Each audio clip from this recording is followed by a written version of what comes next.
Hi, everybody, and thanks for listening to the Human Element Podcast, Beyond the Cart, E-commerce Insights from Human Element. I'm Jason McGee, Managing Partner here at Human Element, and I'm joined by Robert Rand, Chief Partnership Officer at iPass.com. Today, we're talking about the hidden complexities of B2B e-commerce integrations, and thanks for joining me, Robert. Thanks for having me. And, why don't you tell us a little bit about iPass and why this is a relevant topic for both of us to discuss today? Well, loaded question for me. iPass.com it stands for Integration Platform as a Service. And so we are a platform that's dedicated toward helping organizations move data between their software systems, or as we like to think about it, unifying data across their tech stack. And that includes a lot of key business software in the B2B Right. commerce space.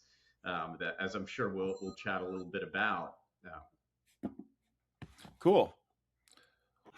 So let's just dive into it, and what do you think some of the B2B requirements that are most often underestimated? All of them.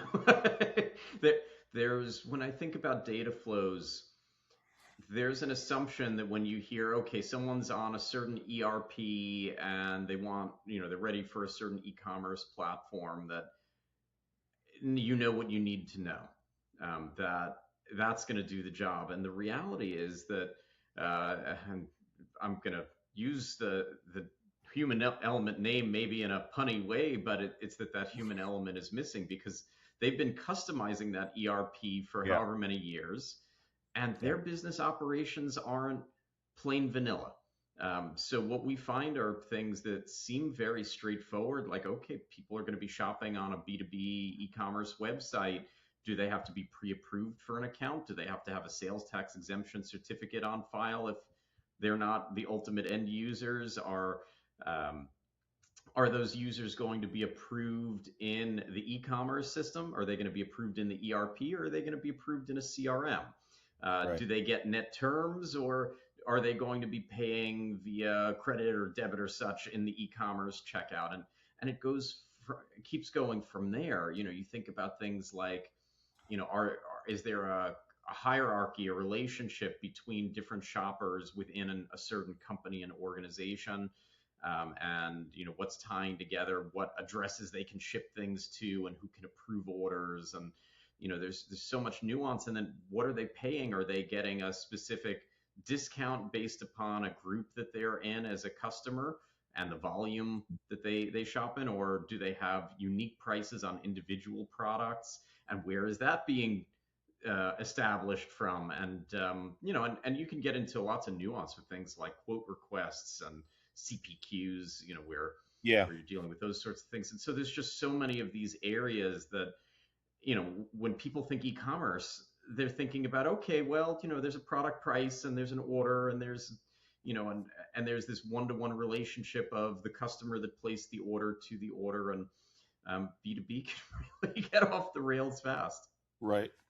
Especially in early conversations, most people that are involved in the conversations on e-commerce and planning these projects, they don't have much visibility into the ERP, especially, and they really underestimate the amount of customizations, to your point, that they've made over time, and over the course of the implementation and use of that ERP, and often it's not until you're deep into these projects that you start identifying these things that have been customized and these processes that exist. Financial teams, in my experience, are very anti-change, right? It was working a certain way. They're dealing with bank accounts, they're dealing with financial reporting, and it's working for them, and they don't want to change any process. So even if however it was set up, maybe even be legacy, right? Coming over from a previous ERP, and maybe it made sense 50 years ago, but it doesn't make sense in a modern world, but they're still not going to change it no matter how much sense it makes. And so you're fighting a lot of those battles as you're saying, this is a better way to do it. You may not be able to do it that way. Right. And, we, and what you do and your team, brings the expertise on day in and day out, just understanding what is it going to take to build the mousetrap the way that they're describing, the way that their business has been doing it more manually. What is it going to take to maintain it that way? And is the juice worth the squeeze?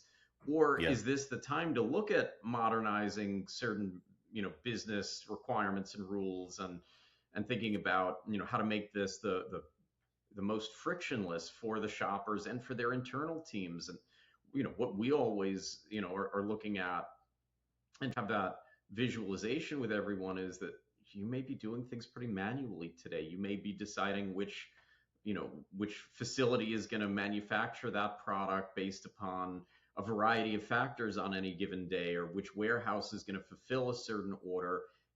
Can we come up with logic to decide? Right.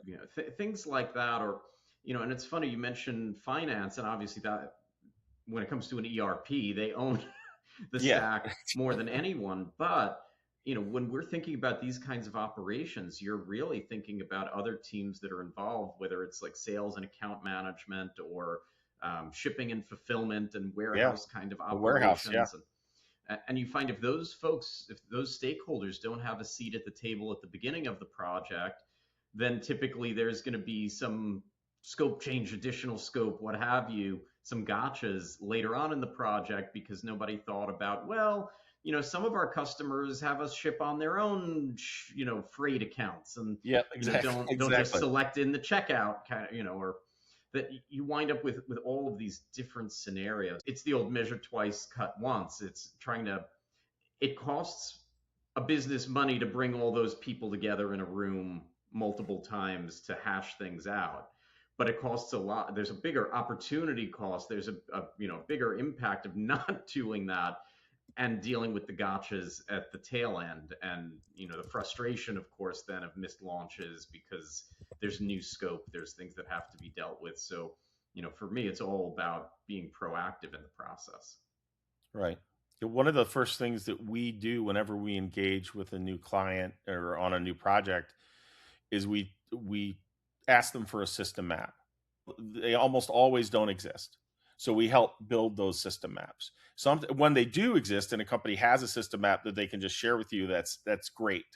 But I'm always surprised at how, when we go through those processes, how many times we uncover systems that our project team wasn't aware of. And sometimes you uncover duplicate systems that are doing the same thing for different teams. And then the challenge is, like you said, measure twice, cut once. Then when we are planning out our future state, right, when we're into doing these integrations and deciding what system is going to be the source of truth for every single function, you have to be really explicit with that data flow, and at least get a starting point in the planning phase so that you know what you're addressing. Because sometimes you don't want to address everything because it is too complicated, because there are too many people involved that they're, oh dang, I didn't know that was occurring. We don't want to touch that right now. So let's just do inventory and pricing or something like that. Right. It's coming up with that MVP, that minimal viable product, and saying, Yeah. look, what's going to bring the most value? Let's get that launched. Let's let you start getting return on that investment, and not hold up a launch on 20 other things that are nice to haves, or that could be added later while you're already getting ROI. And being able to think in that way, to be a little bit more agile in how you work on delivering in that way becomes important, because you can, sometimes you need the kitchen sink, sometimes you're going from one system to another, and now you can't go backwards in the capability. But in a lot of cases, there's always there's always a better state that you can get into, incremental improvement. I mean, it's the same thing we all see today with AI, that people that are trying to you know eat the whole elephant all at once. Right. And it's very hard to show strong ROI in an org versus selecting specific lanes where they can get incremental value and get those rolled out and perfected, and really see that build up. And for us, at iPass.com, because we're a hub and spoke architecture, we Right. have a lot of users. They'll start with the ecom and the ERP, but then they'll start turning on more spokes to move, unified data with the CRM and the product information management system and the warehouse management system and the accounts receivable and the sales tax exemption certificate management and all these other things that ideally, help to improve the customer and operations experiences, so internal and external, but they don't all necessarily need to launch on the same day. Right. Since you're dealing with so many multiple systems, how often do you see people trying to do everything at once? And we don't recommend that, right? Have seen multiple times. We're going to get a new ERP and a new ecom system. We're going to do it all at the same time. We're all modernizing everything at once, and is we recommend against that all the time, right? Uh, is there a you think there a good order that you would recommend people stair stepping things? I mean, good is subjective. It's tough, but I'm with you that I don't like seeing people try to flip the switch on a new ERP and a new ecom and a new CRM and a new all at once. Yeah. Change management within an organization, it's difficult enough to get through the launch of one, but while all the others are in limbo, it's even harder. Yes. Trying to find the same, let's say, launch day for all of them is impossible. From my experience, it's a real holdup to the process. So you start to think about, where are you the most invested? What's the hardest thing to leave? Where are you going to get the most value? And again, I don't want to be a broken record with that statement, but it's an important one, where Yeah. you find that folks are often very vested in the ERP. That, we see that in retail also with things like point of sale, that trying to retrain all the staff on it, trying to migrate off of it is difficult. And that's why we all walk into retail stores, and the bigger they are, the older the point of sale often is that's Yeah. on the counter. That it plays hand in hand. The same with, large enterprises that you sometimes run into that are still running, like, AS400 or what have you. The Yeah. bigger it is, the more vested. Where something like the e-commerce experience, they can get such a huge ROI on it so much faster by making it easier for these shoppers to shop, where otherwise shoppers don't always tell you that they're not going to come back. They just go somewhere more convenient.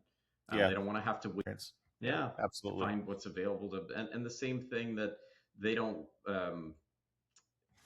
you deal with a harder time onboarding more and growing. And so for a lot of businesses, that becomes the low hanging fruit. It's okay, well, now we're dealing with a younger generation of buyers that have different expectations, and relationships are important, but so is being able to order day and night conveniently, to know what's in stock, to know what turnaround times are, to know what costs are, to have it at their fingertips. They're not waiting for trade shows to place orders anymore. Right.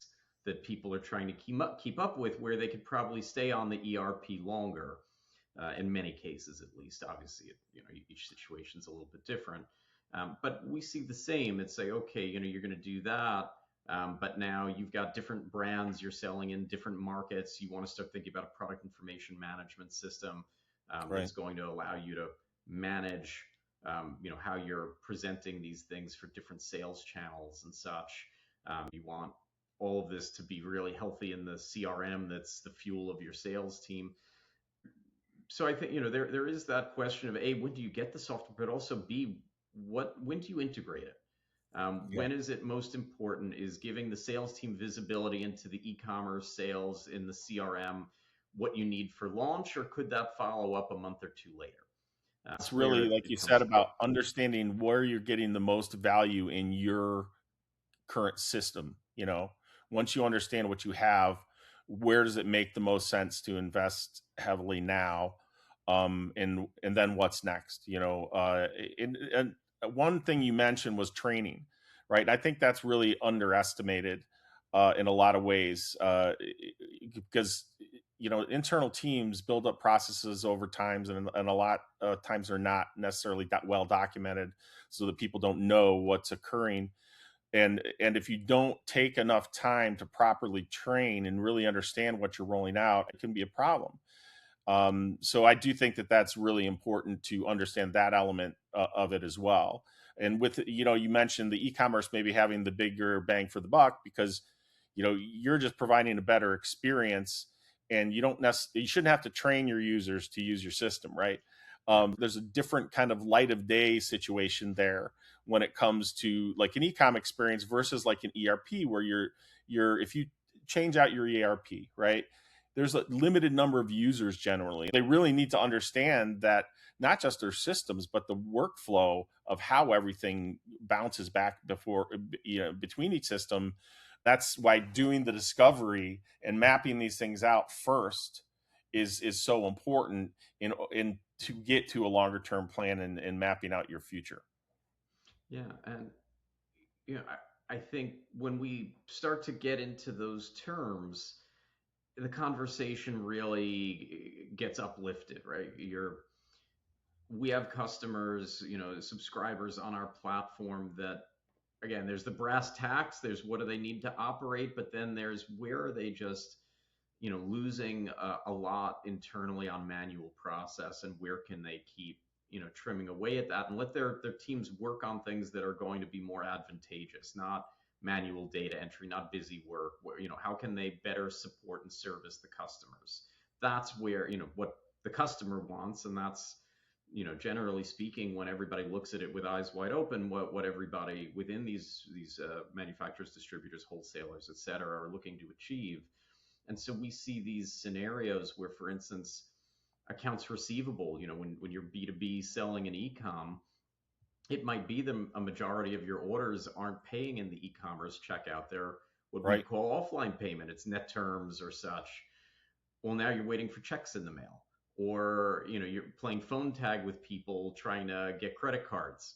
um, and so at that point it's like, okay, well, we can bring automation around that. We can automate a system like PayFabric from Global Payments that'll add that accounts receivable motion, and the shopper can log in, see the invoices paid through credit, debit, ACH, partial and full, etc., and keep it all in motion and cut down on that friction. Or things like we integrate with Avalara's sales tax exemption certificate management product, where if the sales rep doesn't know that there's an exemption certificate on file, or the account manager, right, and doesn't Yeah. know if it's still valid for what state or states, they don't know if somebody accidentally uploaded their kid's homework and not a valid Right. certificate, right? Then Yeah. they're waiting on finance to tell them, or somebody else, and it's building friction.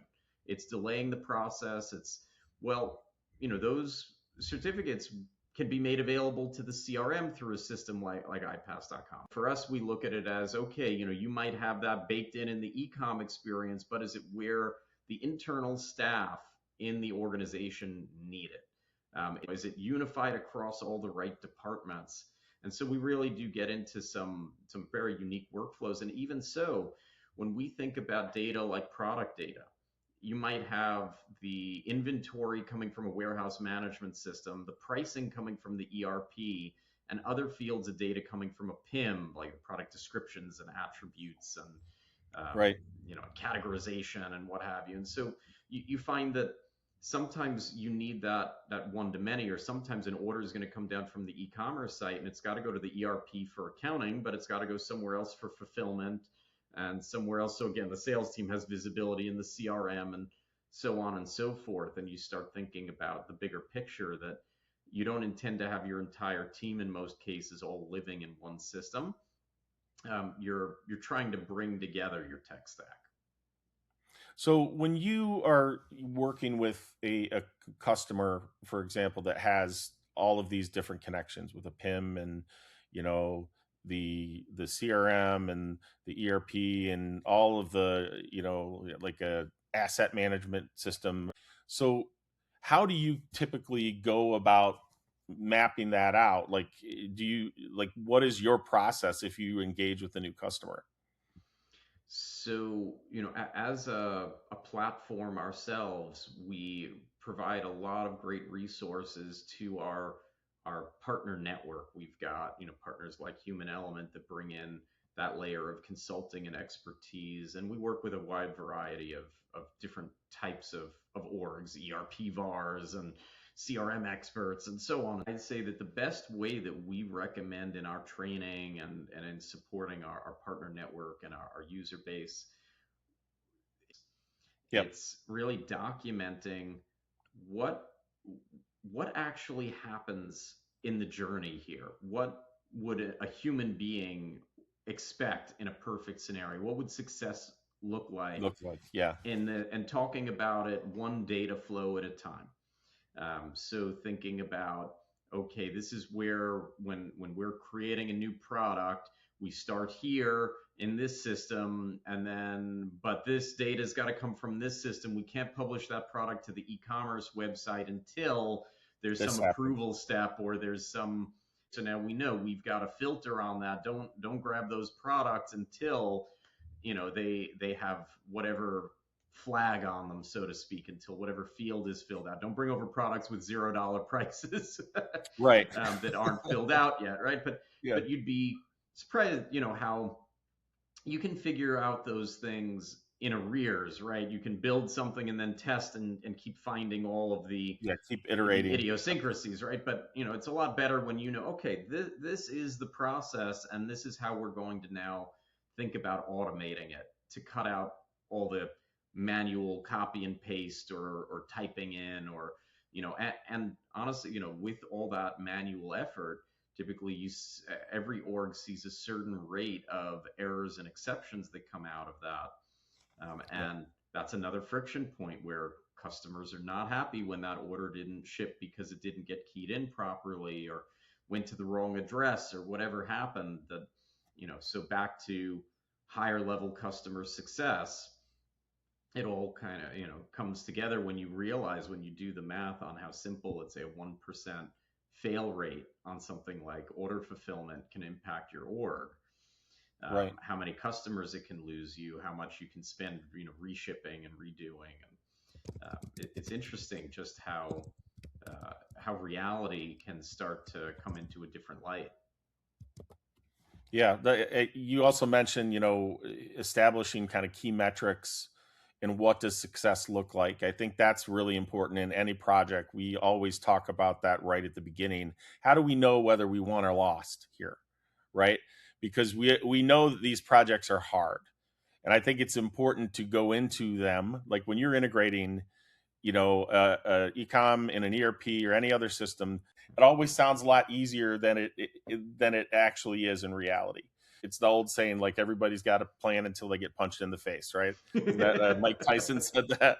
Like, so, it's really when you get in, start implementing and start to, no matter how good your plans are, no matter how well we map out these user stories and all, you're always going to run into things in the middle of the project. And I think it's important for everybody involved to understand that. And it's important to have change management, built in and understood and recognize that this is going to happen no matter how good a job we do. And also because the road's changing, right? It's like There's we're an trying to ERP build something. upgrade that now you have to account for that must be Exactly. done in order to keep the ERP supported, or Yeah, you things have just security happen. patch all of a sudden, right? You have to install in the middle of your project, and so, or you can't go live, and that could affect things. One of the things we talked about earlier in a previous conversation, because Robert and I have known each other for a long time, and so we've had many conversations over the years. And we've built out a number of integrations over the years, and we've got a Shopify integration right now. And we had an experience where we had a couple key processes break because Shopify had updated their APIs, and we didn't know until after the fact because we didn't have the kind of logging built in, which iPass does. And so you've already run into a lot of those problems and have hardened your software to deal with that, so you're not dealing with it when somebody in the warehouse notices a week later, and somebody, or it's a client, or a customer calls in and says, "Where's my order? I ordered it 2 weeks ago," and you find out it fell, that something had changed in your integrations and you didn't know. layers of that. And I think that that often, again, our collective jobs in this tech space and in this e-commerce world, making difficult things, technical things look easy, to Yeah. make them function as consistently and fast and so on and so forth as possible. But not every day is a perfect day when it comes to data. Sometimes you got something from a supplier or somebody, had a typo somewhere. I always say, somebody puts a question mark in a number field somewhere. That data can't get where it's trying to go. Yeah. And our system will flag that proactively. It'll automatically retry. Maybe the ERP is down for a few minutes being upgraded. It's unavailable. You don't want to lose the data, lose the orders that can't flow Yep. in. We have a system that has a queue, and it keeps it in queue, keeps retrying until it's successful, lets you know what's stuck and why, and gives you all that at your fingertips to deal with those inevitabilities. But also, every integration in our marketplace has version control, meaning that there's a drop down. And when we've got a new version, so Shopify updates their APIs, or BigCommerce, or Adobe Commerce, or Magento, or go down the list, right? Shopware, whatever it may be, uh, that you can hot swap to the new version without having to reconfigure everything from scratch, without having to start over, because we know that that's a part of technology, is the evolution. What users will often spend, it's the hidden cost of trying to manage and maintain these things one off. I tell people, would you want to build your own e-commerce website from scratch and deal with all the Right. payments and the shipping and the sales tax and the product catalog and the customers and the my account area? Would you really want to take on that technical debt and own managing and maintaining all of that in a completely custom application built just for you? There was a time, that Yeah, I mean, that's that how heyday it is was past. done. That's how it Yeah, was done for many, many years. Technical debt builds up over time, and you had a lot of integrations where you're learning.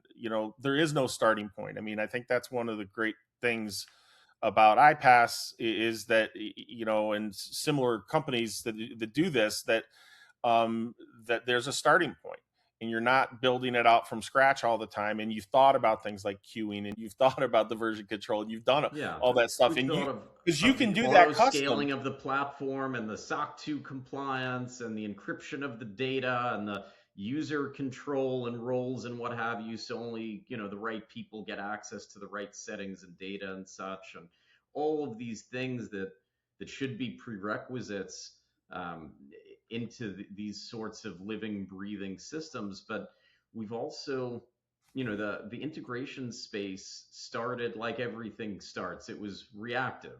It was, Yeah. okay, I need to get data from A to B, and then I need to get that same data from A to C and A to D. And by the time that you're done, you're in a world that's full of connectors that you're sitting on, that you have to, some of them are black box and you can't do very much with them, that they're not Yep. really meeting your goals. Others, you can't make heads or tails out of what's going on and why things aren't working, and you're chasing your tail. And with us, it's meant to be a low code, no code experience, that there's visibility and control, that you can turn on new spokes as your tech stack evolves. You can map new fields, you can add new business logic around, okay, we want to keep, this much product in reserve, or we do B2C and B2B. We want to transform these Yeah. orders a little differently on the way to fulfillment. Apply certain things, to them along the way. So many things that you could think to do, and not being boxed in by it. And from what we see, the users, that would normally spend a ton of money in break fix situations and dealing with the management and maintenance of connectors, in terms of hosting them and keeping them up to date. And as Shopify changes, you got to rewrite the whole thing on your own dime, and all the debugging of why is this not working, and the client frustrations that, again, you didn't know proactively that something wasn't flowing, and that it was stuck, or that, anytime that happens, you've got to manually key it in because there's no retry mechanism. And you've got so many things working against you. in terms of that long-term spend, that it's a quiet bleed. But then you get, if you ever go back and do the math, you realize just how painful, and what you often see in these orgs that have been living that experience is that they're worried about taking on the next because they never really got what they wanted out of the last round. That Right. they've always blown outside of the budget. They've always, the timeline has always been a mess. And again, some of that'll come back to the gotchas in a project if they didn't have all the specs and they have requirements that are kind of coming up at the 11th hour. That can happen. That there Yep. should always be some risk analysis into, okay, these are the things that could cause some delays or some Yeah, changes. I mean, that's something that when we're doing any project, we always try to identify these are the risks right up front, you know, and how are we going to mitigate them at least 15% over on Right. anything Have a that's really buffer ready. complex. Yeah. Right. Because Because those you have to integrations, account for the unknown. yes, you have to. And it's like, even no matter what we estimate this project to be, if it's complicated and we've never done it before, then there's going to be some flex, and you have to Right. be prepared for it and not be afraid of it, because that's just the reality of these complicated technical projects. Right. What we do really well is bring standards and normalization to the data, process, to that unification process. So whether it's in how our integrations are built or how data is mapped or tested or monitored and so on and so forth, that really cuts down on a lot of that friction and pain. But when you're talking about the real world and you find out that, okay, somebody thought that they were going to move data with the, let's say product data from their ERP, but didn't realize that their product data is living in custom tables in the ERP that aren't even exposed to the traditional APIs. Right. I'd say that the other caveat here is that it's always great if, obviously, some teams have everybody in house, and that's fantastic. Then you've got the stakeholders. But in many cases, there are value added resellers, service providers, other orgs involved in how some of these other systems have been customized and so on. And so when you can factor in having a little bit of time from those teams that know more about where the bodies are buried Yeah. in your software than your in-house team does, being prepared to bring them to the table, for them to be able to answer questions, for them to be able to review when something didn't go the way that was expected on their side of the fence. Let's say it's the ERP. Having those resources ready and having everybody working together in unison, that will unclog the pipes so much Yeah. more. That'll keep everything in motion so much more. I used the phrase earlier, table stakes, that having a strong e-commerce presence really isn't optional anymore. Yeah. But it's all about how are you going to get to the outcome that you want with the fastest, lowest, cost, et cetera, experience. And so, I think that's really what it comes down to is it doesn't all fall on one vendor necessarily, when you need your tech stack working in unison. But, if you've got the right people working together, you can really, really move mountains. You just mentioned, having a strong e-commerce presence is not really an option anymore, or not having it, right, is not really an option. We still see a lot of industries that are have not gotten there yet, and it always surprises me that in 2026 there are still entire industries where companies that haven't moved. And one of the things that we've seen is it's organizations, and I don't know if you've had this experience as well, but it's organizations that are very sales rep heavy, that have been slower to adopt e-commerce, sales rep heavy. There is a generational thing that's occurring that we're seeing where certain industries, have more old school sales rep situations, where and those a lot of those people are retiring now, And so you're having new generations come up that are have an expectation of modern technology at their fingertips at their job. You can actually make that sales rep experience, um, if you do your integrations right and you design an experience for the sales rep. Those industries, I think, are more likely to feel comfortable with making a move if you address that concern right away. And we're working with a number of the platforms that we work with to help develop some of those experiences that are sales reps focused. Um, I don't recommend trying to do away with the human. I shouldn't overdo it, right? The it's human just there. element, It's but always there, it's you know? always there. It always is. But that human touch, that human experience in the sales process matters. But it should be there to support the customer when and where they want to be supported. That the same way that, there are a lot of shoppers that would choose to go to a self checkout, and plenty of times when you wouldn't want to. There Yep. are a lot of people that want to buy e-commerce, and then there are times when they want help. You want to marry it together. You want to Yes. find that equilibrium of, if the rep can be checking in because there hasn't been an order lately, or checking in to see based on their previous purchases if they would also need this other product line, or checking in to see how the last order was and making sure everything's satisfactory and keeping the relationship strong.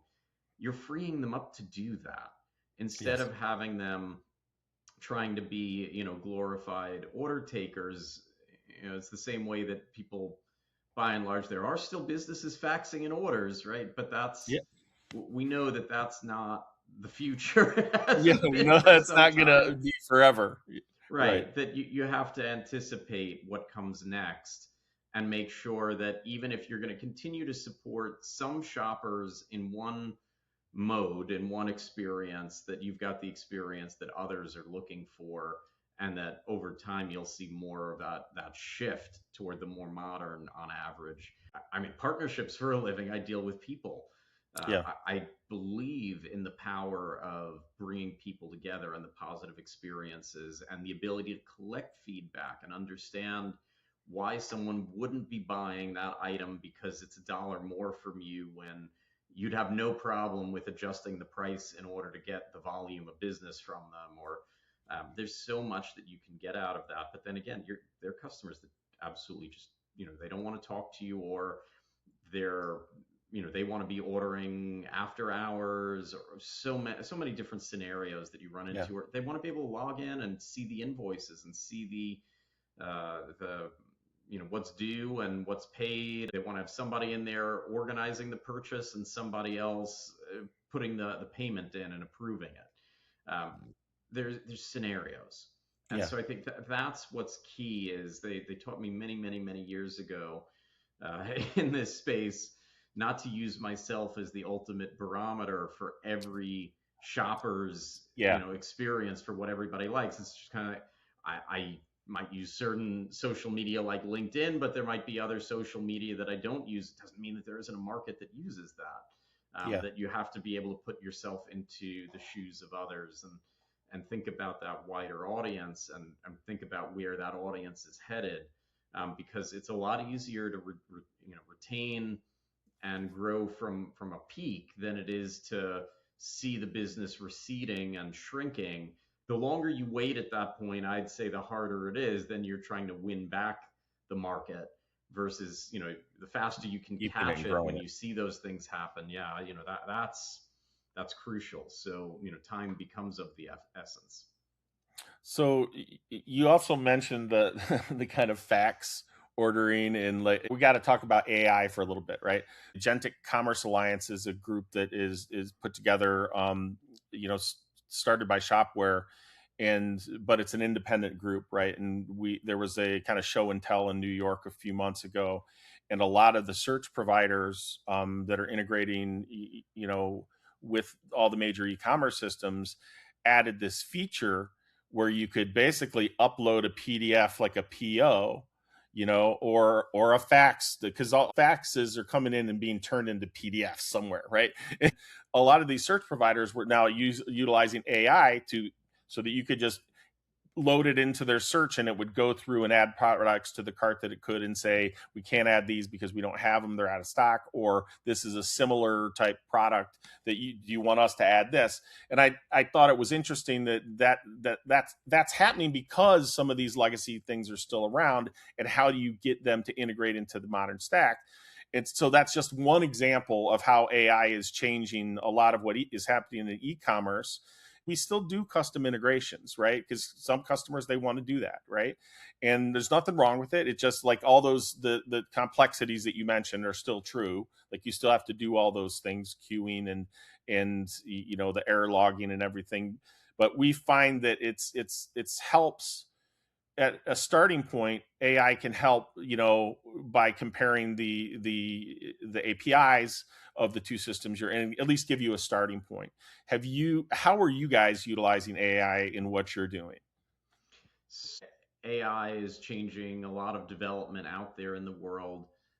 As a starting point, as a data hub, as a platform that's built around unifying data, we don't see our value going away because of AI. If anything, we see the value increasing because it's more important than ever that you've got clean data in all Right. these other systems where you need it to be, because AI is very much a trash in, trash out kind of a system, Yep. regardless of where you're using it or what system you're subscribed to or such. We've added AI into our user experience. So, I mentioned earlier no code, low code. So there are times when you might map, a name field over here to a name field over there, right? But there are times when you want to do more unique things. You want to append ABC before the order ID to know that that order came from this sales channel or this brand or whatever it may have been. And we allow you to write formulas to do those things, to append ABC and do it in a healthy way.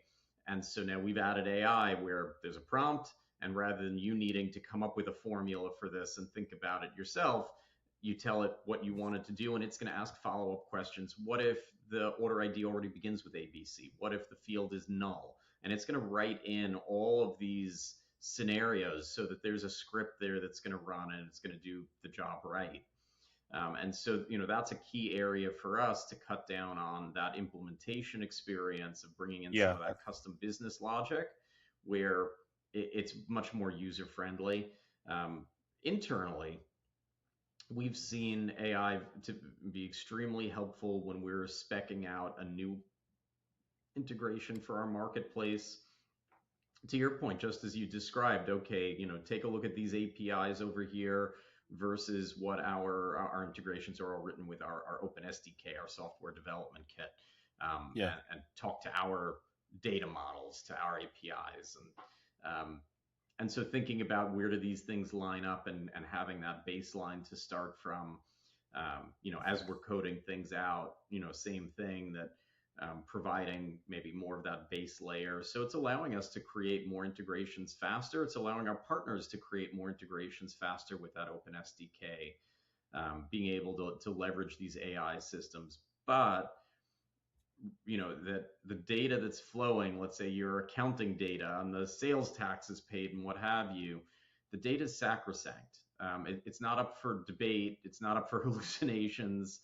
Yeah. It's not up for what, when things are going to work and not work. And so at that point, our system is going to keep it all flowing like clockwork and act as that interoperability, hub, that interoperability infrastructure, regardless of whether you wrote the integrations with our SDK using some AI tools, bringing the security and the reliability and the scalability and all these attributes to the table. And again, when you've got one integration written with the SDK, let's say it's a homegrown ERP, Yeah. now that can talk to everything else in our marketplace, to your CRM and PIM and ecom and so on and so on, that you're getting more of a one-to-many experience. So for us, it really, comes down to, what is it that still needs some human intervention. And we've got lots of things in our roadmap that we're looking to continue to tweak and improve using AI to help if there are those data errors and exceptions, right now we give a variety of information about them, and you can see all the communications between our system and whatever third party API. So you're not trying to recreate the error looking for a needle in a haystack. There's already a lot there, but there are some cases where AI might give you a little bit more information about, why that ERP is throwing that error for this data, that the API error itself coming back from the ERP isn't self-explanatory. Um, Things like that, where if we can, help down the rabbit hole situations to to Yeah. alleviate any further friction beyond what we already do, which is already tremendous. Um, where can we best help is important, but we believe in a marketplace of integrations that are certified, that have been put through quality control, that are being maintained. Um, that idea of having everybody write their own connectors and back to managing umpteen of these A to B and A to C and A to D, and again Yeah. all the security and all the facets of it. And on top of that, you know, is it really maintainable? Because the code often being written by AI systems today is not easy for humans to parse through to be able to make heads or tails. That Yes. the quality of that may not always be quite what you're looking for. Obviously, we expect these systems to continue to improve and evolve, but working with what's at hand, I describe it often. You went to hiring someone on Fiverr to write connectors for you. Now you own them. Now if they're if those connectors aren't working right, yes, you can keep asking the AI to help support it, but were they written to any standard in the first place? Well, And I think that's the danger zone. that's the key. It's you have to have somebody that is knowledgeable working with the AI to make sure the output meets your organizational standards, and using it in a smart way.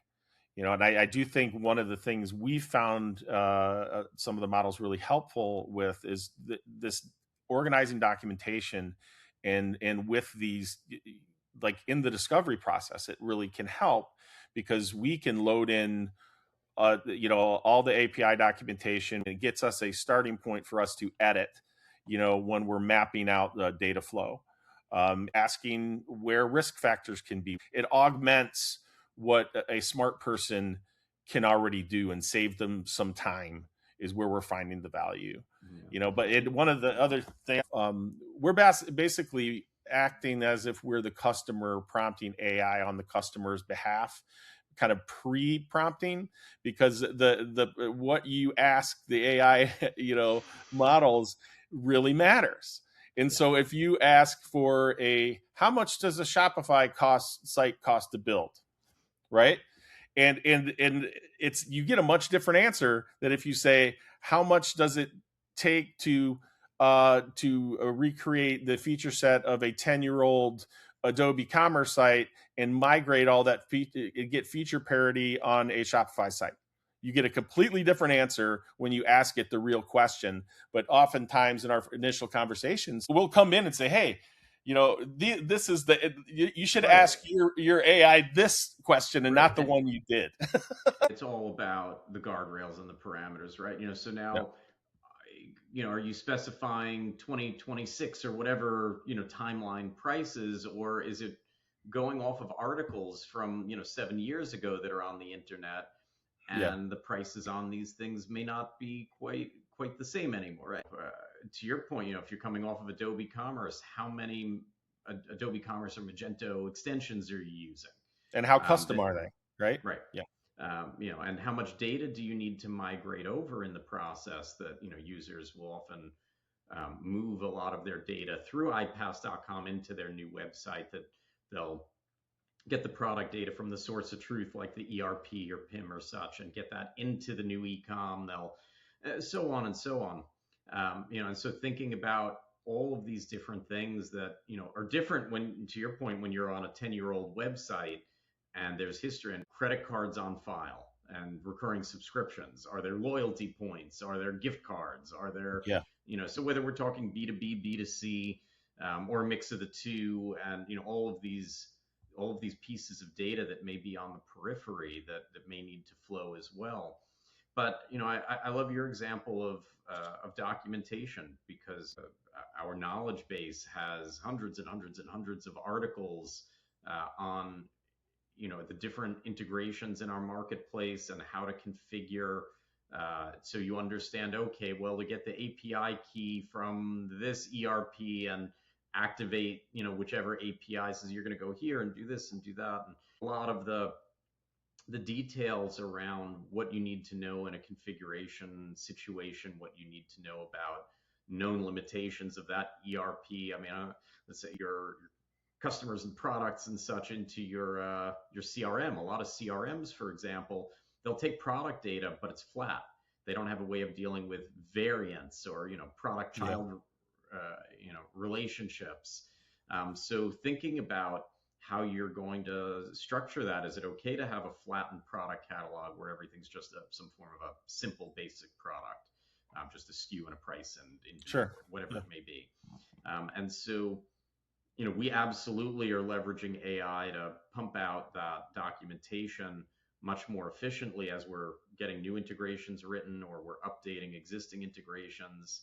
And it makes a difference that a lot of people are used to having no documentation around their old Yes. connectors, and Yes. Yeah. that you're trying to track down somebody that wrote something years ago, that it's a bunch of spaghetti code that kind of weaves all over the place and nobody knows what it's doing. And so with us, again, bringing that kind of an experience, I absolutely see how the AI has improved things for us. We recently, this year, we added to our website a data flow tool where you can take any two systems in our marketplace of integrations and you can see the available data flows between them and how those operate. And so it gives you an idea of this That's round pretty cool. trip of, yeah, what data is bidirectional, what data can sync in what ways, and we can always append more. To start the conversations, right? Right. But with us, that's thousands, into thousands of pages on our Yeah. website, that trying to build that and maintain it without AI, without some tooling around it, would have been significantly more And also difficult. there's the thing that nobody'd probably want to do it, right? Right. Right. So It's just unwieldy. yeah, So, exactly. and as we grow, every new integration is growing that set of these pages. And so, but it's really great for our partners to be able to use that as a baseline that, hey, I want to integrate Shopware and NetSuite. And what are the capabilities of that today? And so you can get that baseline. And then if you need something extra, we can look at how fast can that become available. But those sorts of things, it's not always the areas that people are thinking about that drive the most value to everyone. It's sometimes these very specific, very nuanced areas where just the learning, the understanding, the documenting, the speccing, the all these things that come around the core to improve that whole user experience and timeline and everything around it. Yeah. That's where a lot of the magic is, in my opinion.